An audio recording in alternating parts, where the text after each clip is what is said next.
और ये तस्वीर दिखाते हैं लखनऊ की। सीएम योगी क्या कुछ कह रहे हैं, सुन लेते हैं एक बार। दुनिया भर से आए यहाँ पर उपस्थित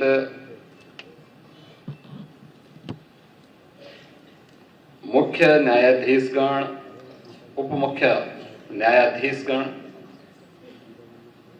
न्यायाधीशगण और प्रेजेंट एंड फॉर्मर राष्ट्र प्रमुखगण,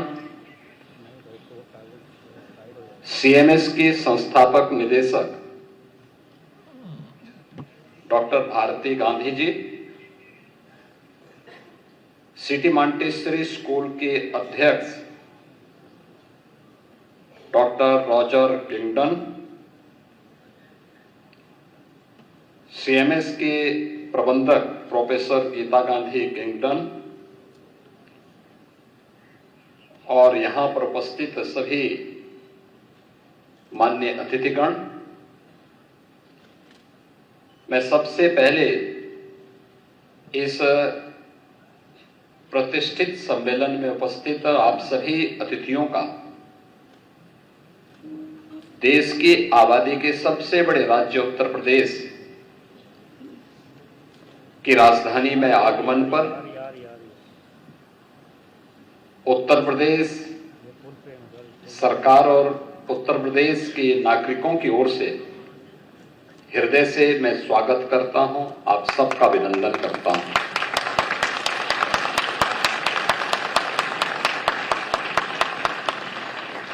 वसुधैव कुटुंबकम यानी whole world is one family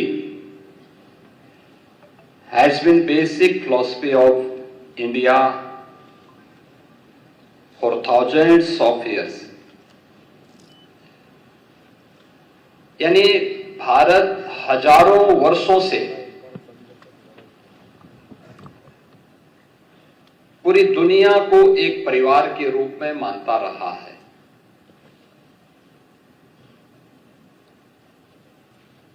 यह भारत की न केवल एक भावना रही है, बल्कि दुनिया का कोई मत, मजहब या संप्रदाय नहीं जिसे उसके संकट के समय में भारत ने शरण न दी हो, भारत ने उसे आगे बढ़ने और उसके संरक्षण में अपना योगदान न दिया हो। आज के इस अवसर पर जब हम दुनिया भर से जुड़े हुए न्यायविदों के सम्मेलन के उद्घाटन सत्र में यहां पर उपस्थित हुए हैं, इस अवसर पर सीएमएस लखनऊ के संस्थापक डॉक्टर जगदीश गांधी जी की स्मृतियों को नमन करता हूं, उन्हें विनम्र श्रद्धांजलि अर्पित करता हूं, जिन्होंने global unity, peace and justice के लिए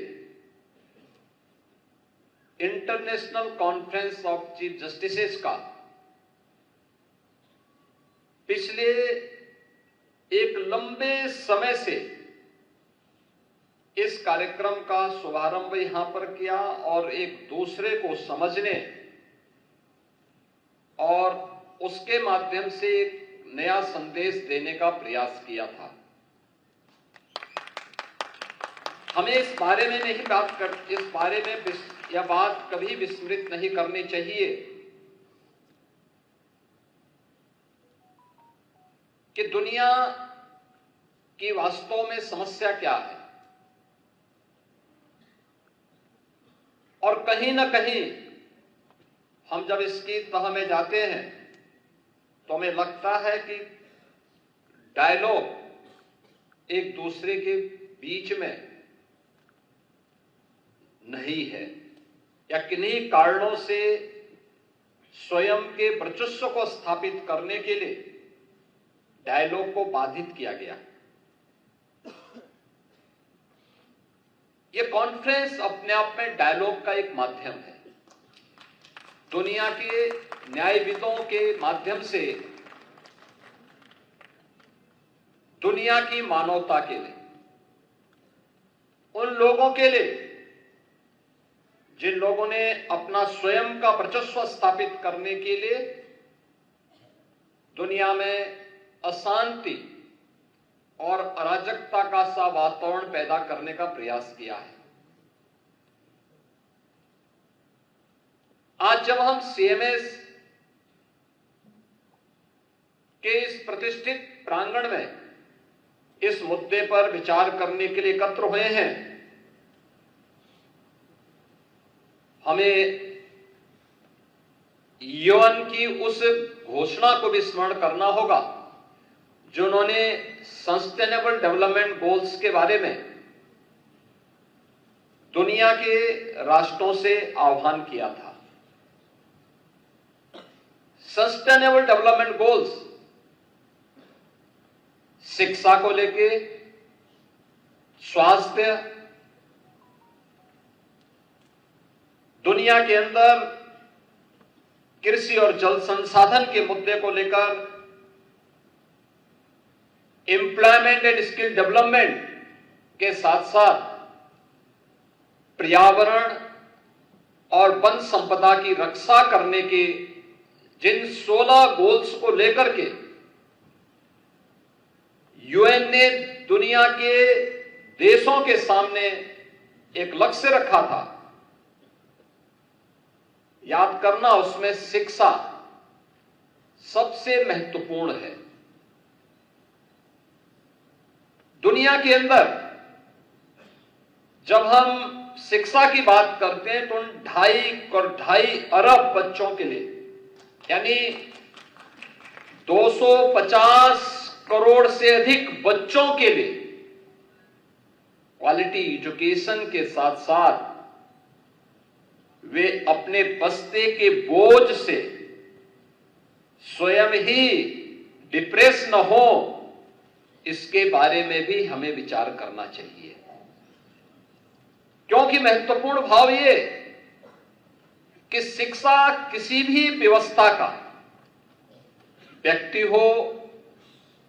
समाज हो या राष्ट्र हो, डायलॉग की स्थापना man to man, society to society, country to country, यह स्थापित तभी हो सकती है जब हम उसके बेसिक भाव पर विचार करें। ये बेसिक भाव एजुकेशन के माध्यम से हम प्रत्येक बच्चे के मन में, प्रत्येक छात्र छात्रा के मन में पैदा कर सकते हैं।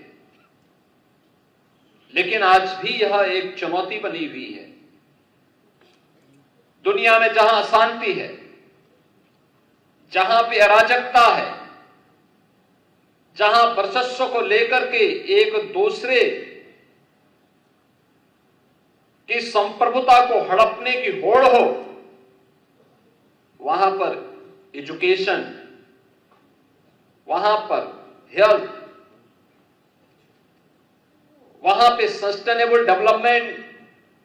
की बात अपने आप में एक बेमानी सी दिखती है। और उन स्थितियों में हम सबको इस बारे में विचार करना चाहिए कि कैसे इन समस्याओं के समाधान के लिए हर एक स्तर पर प्रयास किए जाने की आवश्यकता है। हम भी उसमें सहभागी बन सकते हैं।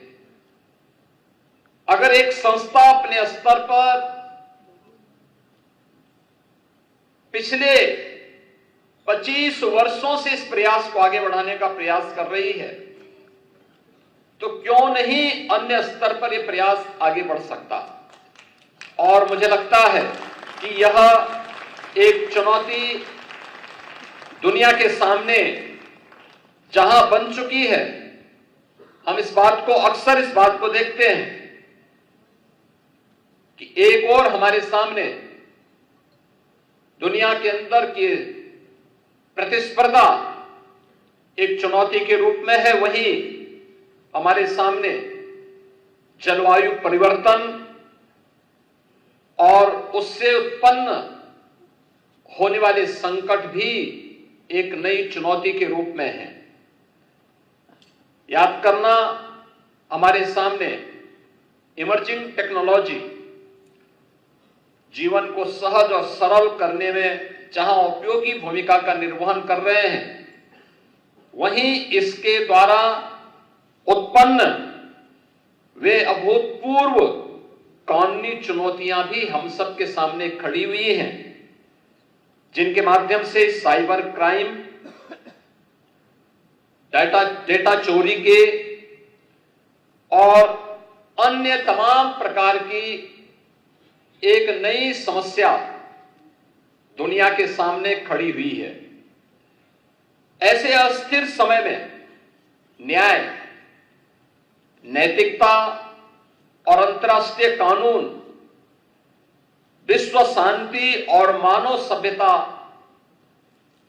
के लिए एक बड़ी लकीर खींचने में महत्वपूर्ण भूमिका का निर्वहन कर सकती हैं। हम सबको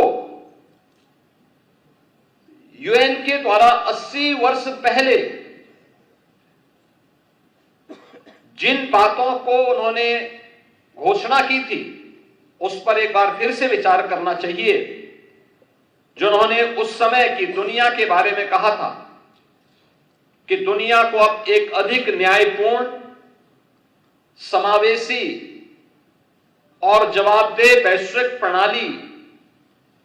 की आवश्यकता है। और 80 वर्ष पूर्व किए गई इस घोषणा की सार्थकता आज भी उसी रूप में बनी हुई है। आज हमारी आवश्यकता है कि हम केवल उन पुरानी बातों तक सीमित न रहें, बल्कि आज की उन ज्वलंत समस्याओं के बारे में भी हमें विचार करते हुए जलवायु परिवर्तन, साइबर सुरक्षा, स्वास्थ्य के संकट, वैश्विक आतंकवाद जैसे मुद्दों पर भी मुखर होकर के यूएन जैसे प्लेटफॉर्म का बेहतर उपयोग करना चाहिए। एक ऐसे व्यवहारिक और उद्देश्यप्रद गठबंधन को जो और भी प्रभावी हो सके, इसे आगे बढ़ाने की आवश्यकता है। इसके बारे में हमें भारत की उस प्राचीन व्यवस्था पर विचार जरूर करना चाहिए, जहां पर हमने इस पूरी व्यवस्था को 5 अवयव पर आधारित मान करके पृथ्वी, जल, तेज, वायु और आकाश, इन सब की उपासना को इसका आधार मान करके भारत की परंपरा ने सदैव इसे अपने जीवन का हिस्सा मान करके इनकी पवित्रता को, इनकी सुरक्षा को और इनके संरक्षण को सदैव प्राथमिकता दी। और दुनिया के लिए वर्तमान में जलवायु परिवर्तन की चुनौती हो या फिर इसके माध्यम से उत्पन्न उन वैश्विक संकट के समाधान का रास्ता, भारत की उस सोच के माध्यम से समाधान का एक रास्ता निकाल सकती है। हमने इस युग की सबसे बड़ी महामारी कोविड महामारी को दुनिया ने झेला है। याद रखना, एक पुरानी कहावत है कि अगर कोई व्यक्ति